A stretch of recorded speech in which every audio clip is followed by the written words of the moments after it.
अस्सलामु अलैकुम। आप सबका इस चैनल पर बहुत वेलकम है। आज की तारीख 23 रब्बियल अव्वल 1447 हिजरी दिन बुध। एक फर्ज के बारे में वालिदैन के साथ अच्छा बर्ताव करना। कुरान में अल्लाह ताला फरमाता है, वालिदैन के साथ अच्छा सलूक करो। वालिदैन बड़ी मशक्कत व मेहनत से बच्चों की परवरिश करते हैं, इसलिए वालिदैन के साथ अच्छाई का मामला करना और उनकी जरूरियात को अपनी ताकत और हैसियत के मुताबिक पूरी करना फर्ज है। एक सुन्नत के बारे में खुशी के वक्त सजदे शुक्र अदा करना।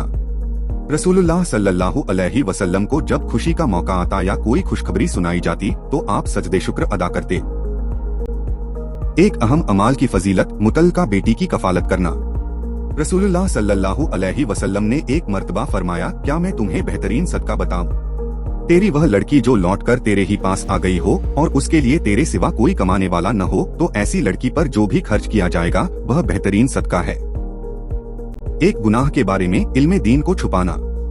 रसूलुल्लाह सल्लल्लाहु अलैहि वसल्लम ने फरमाया, जिसने दीन के इल्म को छुपाया क़यामत के दिन उसको आग की लगाम पहनाई जाएगी।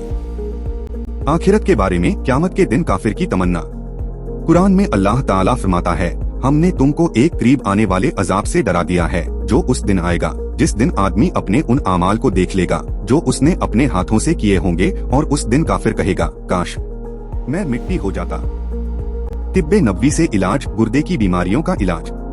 रसूलुल्लाह सल्लल्लाहु अलैहि वसल्लम ने फरमाया, पहलू के दर्द का सबब गुर्दे की नस है। जब वह हरकत करती है ता इंसान को तकलीफ होती है, लिहाजा उसका इलाज गर्म पानी और शहद से करो। गुर्दे में जब पथरी वगैरह हो जाती है तो कूल्हों में दर्द होता है, बल्कि अक्सर इसी दर्द ही की वजह से बीमारी का पता चलता है। उसका इलाज आपने यह बतलाया कि गर्म पानी और शहद मिलाकर पियो।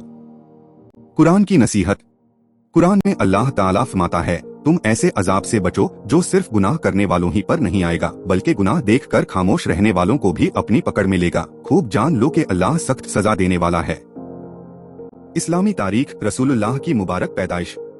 आखिरी नबी हजरत मोहम्मद की मुबारक पैदाइश मक्का मुकरमा में माह रबीउल अव्वल मुताबिक माह अप्रैल 571 ईस्वी पीर के दिन ऐसे माहौल में हुई कि पूरी दुनिया पर कुफ्र व शिर्क की तारीकी छाई हुई थी और इंसानियत गुमराही में भटक रही थी। गोया रूहानी तौर पर हर तरफ अंधेरा फैला हुआ था, जो अल्लाह हर रोज चाँद, सूरज और सितारों के जरिए सारे आलम को रोशन करता था। आज उसने इंसानों के तारीक दिलों को अपनी इबादत व बंदगी की रोशनी अता करने के लिए अपने प्यारे बंदे हजरत मोहम्मद को हिदायत का आफताब बनाकर सैयदा आमिना के घर पैदा फरमाया। पैदाइश के बाद दादा अब्दुल मुत्तलिब ने मोहम्मद नाम रखा।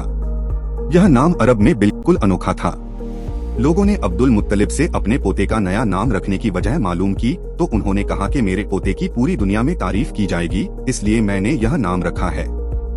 फिर आपकी पैदाइश की खुशी में आपके दादा ख्वाजा अब्दुल मुत्तलिब ने अकीका किया और तमाम कुरैश को दावत दी। आप सबका बहुत शुक्रिया। उम्मीद है आप मेरे साथ जुड़े रहेंगे और मेरे चैनल को अपने दोस्तों और रिश्तेदारों के साथ शेयर करेंगे। खुदा हाफिज। इंशाअल्लाह फिर मिलेंगे।